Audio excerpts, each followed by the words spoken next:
Assalamualaikum warahmatullahi wabarakatuh.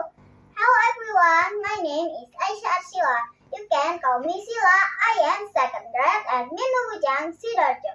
Today, I will talk about the reason Muslims do fasting in Ramadan month. Ramadan is special month for Muslims. Where we fast, we don't eat or drink from dawn till sunset. Sometimes we feel hungry and thirsty.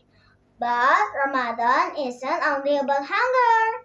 It teaches us patience and what it feels when people don't have any food. During this month, we learn kindness, gratitude, and caring for others. Ramadan teaches us how to be better people. Ramadan Mubarak all! Wishing you with a blessed fasting month. Bye bye. See you next time. Wassalamualaikum.